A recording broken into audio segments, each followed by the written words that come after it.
I've got a confession to make. Out of all of the possible career choices in the Elite Galaxy, trading is my least favourite.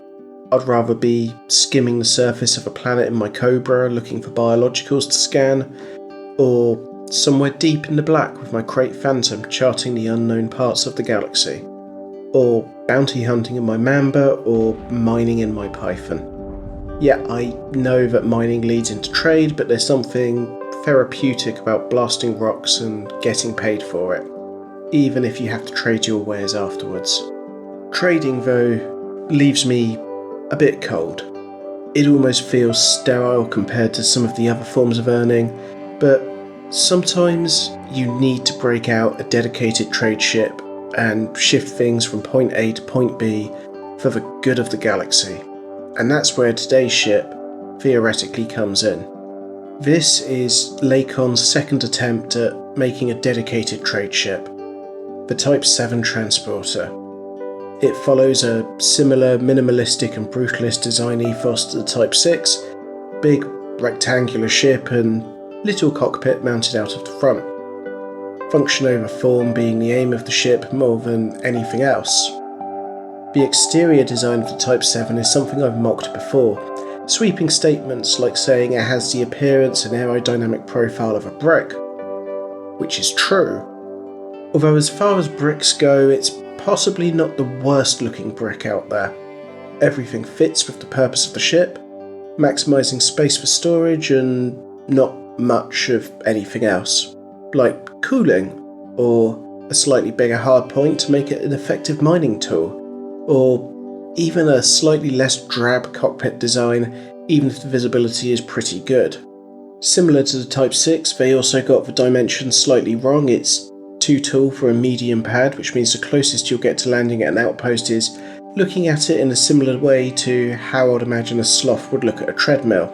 I mean, it can see it exists, but there's no way it's going to be running on it. Credit where it's due though, it does look more completed than the Type 6, with all its panels in the right place and minimal internal components exposed. Inside it's got Lakon's trademark bubble canopy, giving spectacular views of the galaxy around you, and also being an excellent target for pirates who are looking to take your goods. As for the rest of the interior, it's pretty drab and worn out. Even a brand new Type 7 looks like it's had a hard life, and has more abuse than the Asp Scout gets from various commanders out there. So what's this ship good for? Well, before upgrades, it's truly excellent at overheating. If you glance at the switch to activate your FSD, the ship will just get hotter than the surface of a sun. Upgrading the power plant largely mitigates the worst of the heat issues, but they'll still be there, and if you're thinking about going for a lightweight build with a D-rated power plant to maximise jump range, that weight reduction will be rendered pointless by the lifetime supply of heatsink launchers you'll need to carry with you. Otherwise, you'll be experiencing what it's like to still be alive in a coffin as it makes its way into the crematorium oven. A bit toasty. Although, looking at this heat vent, it comes down to a design issue, I think. There should be a vent installed, but the engineers at Lakon left some oranges or tomatoes in the gap instead. It's designed as you'd imagine with trading in mind, and I can't help thinking that if the designers maximised the width and depth of the ship to fully fill a medium pad and then took a little off the top so it wasn't so tall, then they'd have designed the perfect pure trade medium ship. But instead they went with the same theme as the Type 6 and made it too tall and needed the next size up, larger in this case. That being said though, the two nearest rivals in sheer capacity alone are the Python, which can carry around 16 tonnes less at nearly 3 times the price, and the Beluga, which can carry an additional 60 tonnes but at a whopping 4 times the price of the Type 7. It does have to be said though that the Python does have the ability to land on a medium pad and is generally better at most other things, making it worth the additional expense. At least it makes it worth it when you're at the point in your career where money is no object. As far as mining goes, the Type 7 has enough capacity for a reasonably involved trip to the resource site, but it's hobbled by the lack of any Class 2 hardpoints. I've equipped mine with a couple of mining lasers, an abrasion blaster and some displacement missiles, but since it lacks the Class 2 hardpoints, there's no coal mining for you in this ship. which is a pity really, since core mining is a much faster route to profits than laser mining, at least in my experience. So you can mine in the Type 7, but it's slow and painful. I think it's worth mentioning that even the Adder has a Class 2 hardpoint, so can core mine better than the Type 7, because the Type 7 can't do it at all. Moving on to better things, with the right build you can turn the Type 7 into a halfway decent explorer.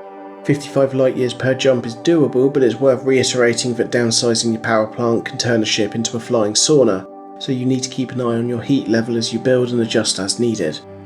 There's no space for a fighter bay, which is fine. I like to take a fighter out on some exploration builds for canyon running with minimal risk, but it's not a requirement by any stretch. You can also fit a size 6 fuel scoop, which means you can fill up the tank in less time than it takes to make a gin and tonic. Good for travel times, but not so much for refreshments between systems. In terms of combat, I'll be brief. Don't. You can equip enough defences to withstand limited fire at the expense of valuable cargo space, but in terms of dishing out the pain, you have the armament of 2 sidewinders with subtle agility and mediocre convergence. If you get interdicted, your best course of action is usually to run away. Under boost, you can spec the Type 7 to reach speeds in excess of 470 meters per second, which is usually fast enough to evade most NPC pilots. The Type 7 also has a fairly low mass lock factor, especially for its size, so you'll be wanting to put distance between you and your foe as a priority, unless you want to escape by jumping into another system.